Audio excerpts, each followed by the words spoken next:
संपूर्ण भारतात पाहायला गेले तर एकूण 51 शक्तिपीठ असल्याचे पुराणात सांगितलेले आहे.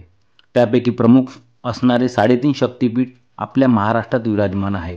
त्यामध्ये कोल्हापूरची महालक्ष्मी माता, माहूरगडावरची रेणुका माता, तुळजापूरची तुळजाभवानी तसेच अर्धपीठ म्हणून प्रसिद्ध असणारी सप्तशृंगी गडावरील सप्तशृंगी माता. आज आपण या 3.5 शक्तिपीठापैकी एक असणाऱ्या माहूरगडावरील रेणुका मातेचा इतिहास बघणार आहोत. 3.5 शक्तिपीठापैकी दुसऱ्या क्रमांकाचे शक्तिपीठ म्हणून ओळखले जाणारे तसेच रेणुका मातेच्या वास्तव्याने पुनीत झालेले माहूरगड हे ठिकाण नांदेड जिल्ह्यातील किनवट तालुक्यापासून सुमारे 48 किमी अंतरावर आहे.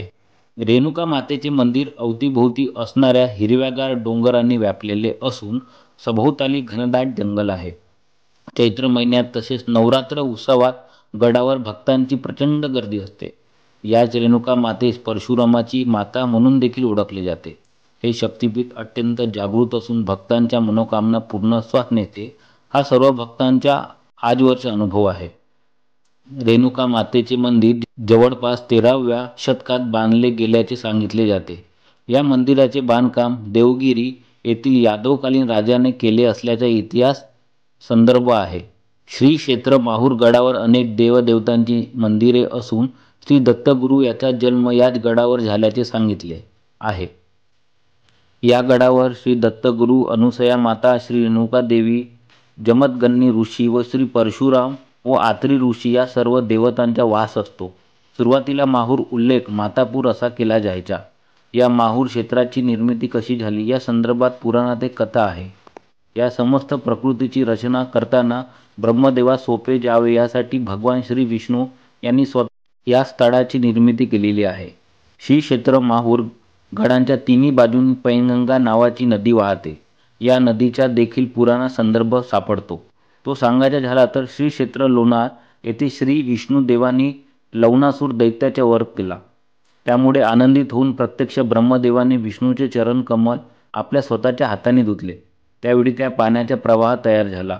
तो पुढे एका नदीत रूपांतरित झाला. श्री विष्णुदेवांच्या चरणाने स्पर्श पावन झालेल्या प्रवाहास पैनगंगा हे नाव देण्यात आले. याच नदीला प्राणहिता म्हणून देखील ओळखले जाते. रेणुका मातेच्या मंदिरापासून काही अंतर गेलं की दत्त शिखर व अनुसया शिखर हे दोन प्रमुख शिखर आपल्याला पाहायला मिळतात. दत्त शिखराच्या पायथ्याशी घनदाट झाडी असून हे ठिकाण अत्यंत उंच आहे. या शिखरावर अनेक देवदेवतांच्या मूर्त्या तसेच साधू महंत व गोसावी महात्म्याच्या समाधी आहेत. तिथे श्री दत्तगुरूंची धुनी असणारे मंदिर आहे. या धुनीचा भस्म अनेक भाविक आपल्या घरी प्रसादाच्या रूपाने घेऊन जातात. माता रेणुका देवीबद्दल पुराणात एक आख्यायिका आहे. त्या काळात कुब्ज नगराचा राजा प्रसेनजित याला अनेक व्रत वैकल्ये केल्यानंतर खूप दिवसांनी त्याच्या पोटी आदिशक्ती पार्वती मातेने स्वतः जन्म घेतला. त्या राजाने आपल्या कन्येचे नाव रेणुका असे ठेवले. पुढे काही वर्षानंतर रेणुका उपवर झाली तेव्हा राजाचे लग्न शिवशंकराचे अवतार असणारे जमदग्नी ऋषी यांच्यासोबत लावून दिले. जमदग्नी हे अत्यंत ज्ञानीमुनी असल्याने त्यांच्याकडे विद्याग्रहण करण्यासाठी परिसरातील अनेक शिष्य मंडळी येत असे. त्यांच्या आश्रमात एक विशेष गोष्ट म्हणजे कामधेनू गाय होती. तिच्यासमोर प्रकट केलेली इच्छा ती काही क्षणात पूर्ण करत असे.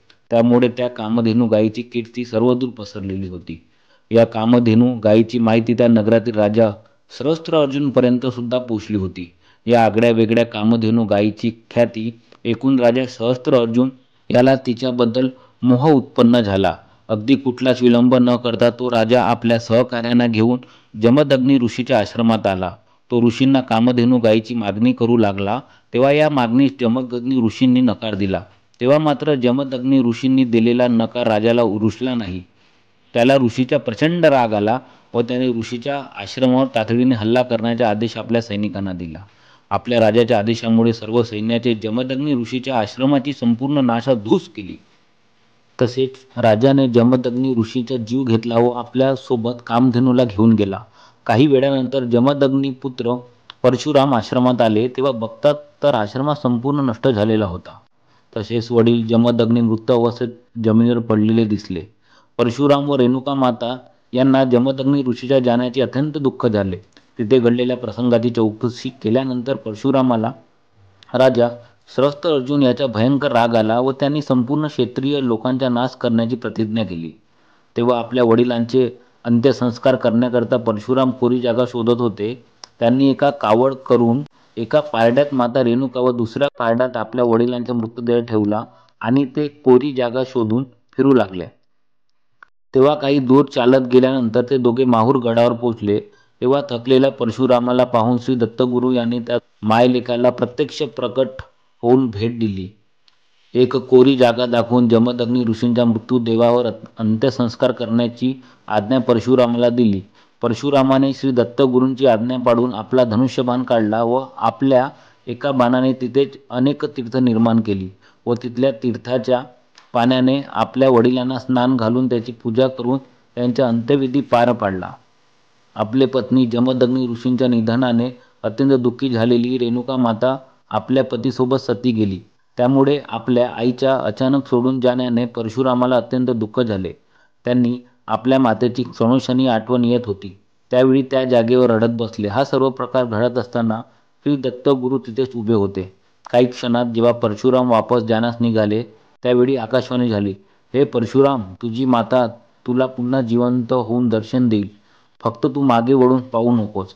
परंतु त्यावेळी परशुरामाची मनस्थिती अस्थिर असल्याने त्यांनी न राहून मागे वळून पाहिले तर रेणुका माता जमिनीवरून वर येत होती. परंतु परशुरामाने वळून पाहिल्याने जमिनीतून रेणुका मातेचं फक्त मुख बाहेर आलं. त्यामुळे आजही या तांदळा रूपी रेणुका मातेच्या मुखाची माहूर गडावर नियमित रूपाने पूजा केली जाते. शारदीय नवरात्र हे माहूर गडावर शुचिर्भूत वातावरणात आणि श्रद्धेने साजरे करतात. 9 दिवस या गडावर भाविकांची गर्दी उसळून येते. नवरात्र घटस्थापनेच्या दिवसापासून ते दसऱ्यापर्यंत दररोज पायास नैवेद्य म्हणजे दही भात पुरणपोळी दाखवतात. हा व्हिडिओ तुम्हाला कसा वाटला नक्की कमेंट करून सांगा. धन्यवाद.